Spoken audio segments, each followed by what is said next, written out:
भिसानी classes में आपका स्वागत है। आज हम आपको पढ़ाई के बारे में अपना अनुभव साझा करना चाहता हूँ। मैं आपको ये बताना चाहता हूँ कि पढ़ाई करना कैसे करना चाहिए, पढ़ने का सिस्टम क्या है। अमूमन सारे लड़कों को देखता हूँ कि पढ़ रहा है तो लगातार पढ़ रहा है, 10 घंटा 12 घंटा, सो रहा है तो सो रहा है 14 घंटा। ये पढ़ने का सिस्टम नहीं है। सिस्टम है एक दिनचर्या बना करके पढ़ा जाए। आदमी को पढ़ने में भी ऊर्जा ख़त्म होता है, और आप लोग सभी पढ़े लिखे हुए हैं। आप जानते हैं कि शारीरिक परिश्रम से ज़्यादा ऊर्जा मानसिक परिश्रम में भी होता है। ज़्यादा ऊर्जा खपत मानसिक परिश्रम में ज़्यादा होता है शारीरिक परिश्रम से। इसके आलोक में मैं आपको बताना चाहता हूँ कि आप एक सिस्टम से पढ़िए, एक फिक्स टाइम देखिए, हमको पढ़ना है। और आज जो बढ़ती हुई जनसंख्या है, जनसंख्या विस्फोट है, उसमें किस तरह से पढ़ा जाए। अमूमन हम देख रहे हैं लड़का को बैंक में भी परीक्षा दे रहा है, रेलवे में भी दे रहा है, सिविल सर्विसेज में भी दे रहा है। चारों तरफ नहीं देना चाहिए। एक कहावत है कि एक मुसाफिर जा रहा था, बहुत चिलचिलाती धूप में रेगिस्तान जा रहा था जहाँ बालू ही बालू है। उसको प्यास लग गया था। उसके आलोक में वो क्या करता था कि थोड़ा गड्ढा खनता था, यहाँ से फिर पानी नहीं निकलता था, आगे भाग जाता था, फिर वहाँ खानता था, आगे भाग जाता। इसी तरह से वो दिन भर किया। अंत में उसको पानी नहीं मिला और वो प्यासा का प्यासा रह गया और उस रेगिस्तान में उसकी मृत्यु हो गई। इसलिए मैं आपको बताना चाहता हूँ कि आप जिस काम में लगिए वो सीधा सीधे लगिए, स्ट्रेट लाइन में लगिए और उसके अनुसार मेहनत कीजिए। ये डरिए नहीं कि इसमें हमको नहीं होगा तो हम फिर उसमें चला जाएं। कोई सिविल नौकरी नहीं हो रहा था हम बैंक में चले जाएं, फिर रेलवे में चले जाएं। ऐसा कतई नहीं होगा। आपको जो भी करना है, जो भी वैकेंसी भरना है, तो जिसका तैयारी आप कर रहे हैं उसको सापेक्ष रख के फॉर्म भरिए। सारे चीज़ों में मत पड़िए।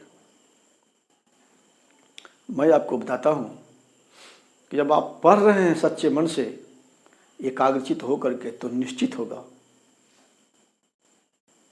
रामायण में भी कहा गया है, कर्म अगर सच्चाई है तो कर्म कहाँ निष्फल होगा, आज नहीं तो कल होगा। इसलिए डरिए नहीं, पढ़िए तो एकाग्रचित होकर के स्ट्रेट लाइन पे एक ही चीज़ का तैयारी कीजिए, बार बार तैयारी नहीं कीजिए। और पढ़ने का मतलब ये नहीं है कि आज हम पढ़ रहे हैं, कल 10 घंटा सो रहे हैं, परसों चल गए ननिहाल, कल चल गए फलाने जगह टहलने के लिए। ऐसा नहीं होना चाहिए। मैं आपको एक कहानी बताता हूँ। जब राम और रावण की लड़ाई हो रही थी तो रामचंद्र की ओर से सारे सेना समुद्र में पुल का निर्माण कर रहा था, पुल बना रहा था। उसमें रामचंद्र जी का सारे सेना लगा हुआ था। भालू, बंदर, महान योद्धा, सारे के सारे बड़ा बड़ा पहाड़ उठा करके समुद्र में बीग रहे थे। उसमें से एक गिलहरी था। वो गिलहरी अपने मुंह में कंकड़ ले करके दौड़ा दौड़ा जा रहा था। एकाएक भगवान श्री राम का नज़र उस गिलहरी पे पड़ गया।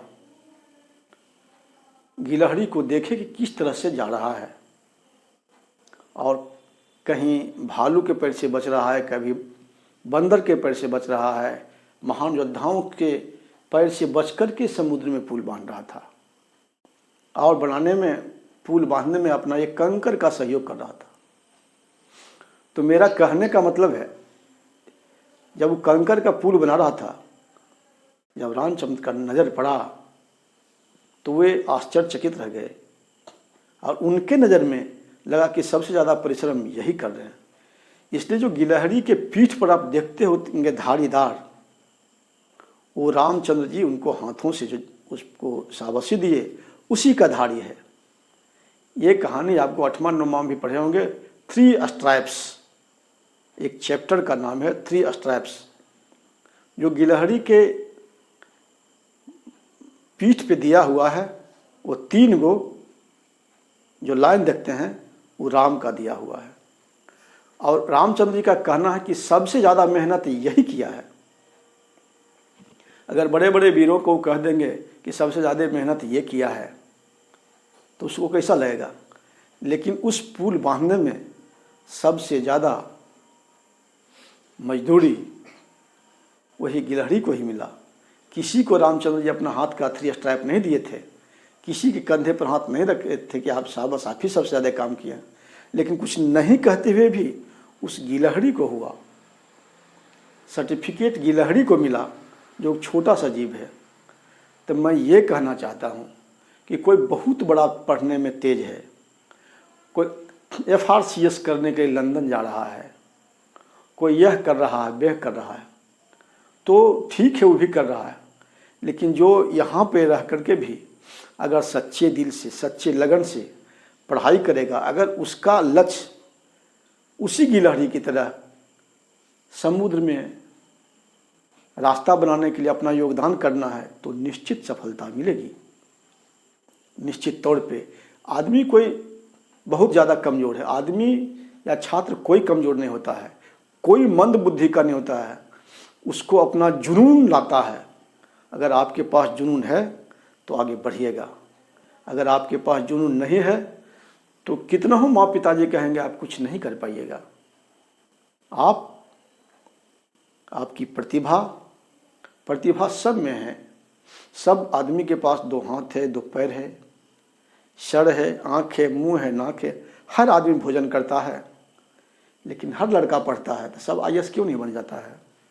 बनना चाहिए सबको ना, क्योंकि सबको सब अंग समान है। नहीं, उसका एकाग्रचित्त, उसका मिशन आगे की ओर ले जाता है। और मिशन के साथ काम करने पर आज तक किसी को असफलता हाथ नहीं लगी है। जो अपना मिशन से काम किया है, सफलता लेट सवेरे, जो अपना दृढ़ संकल्प ले लिया है वो काम करके ही दम लेंगे, तो सफलता हर आदमी को मिला है। कोई ऐसा नहीं है जिसको कि सफलता नहीं मिला है। इसलिए मेरा आप लोगों के साथ शुभकामनाएं हैं। आप भी जो काम कीजिए एकाग्रचित होकर कीजिए। ये नहीं सोचिए कि अब उम्र ख़त्म हो रहा, हमें नौकरी नहीं लगेगी। पढ़िए, आपका काम पढ़ना है, नौकरी नहीं लेना है। अगर आप टारगेट के अनुसार पढ़िएगा तो सफलताएं निश्चित मिलेगी। और जिस तरह से आदमी किसी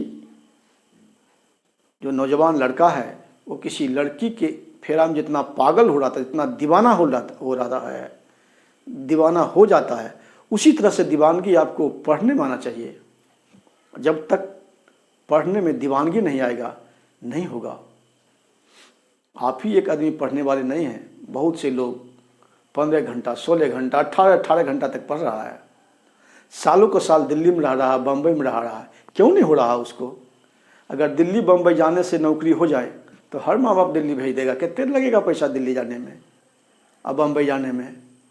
साल में, 2 साल में, 3 साल में कितना लगेगा?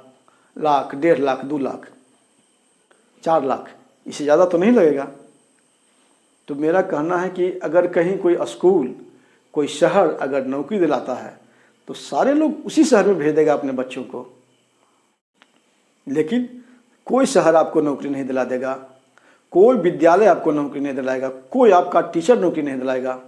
नौकरी दिलाएगा आपका परिश्रम, आपका एकाग्रचित होना, आपका मिशन जो सफलता की ओर जा रहा है, उस मिशन को लेकर चलिए।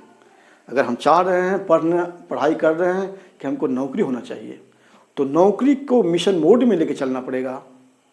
ऐसा नहीं कि दोस्त से के साथ 4 घंटा गप कर लिए। आपका एक एक मिनट महत्वपूर्ण है पढ़ाई के लिए। और आज अगर आप पढ़ाई कर रहे हैं तो सफलता निश्चित है। बता रहा हूँ कि रामायण महाभारत में ही कहा गया है कि जो परिश्रम करेगा उसको सफलता निश्चित मिलेगा, निश्चित मिलेगा। इसी शब्दों के साथ बहुत बहुत धन्यवाद। आप लोगों को बधाई।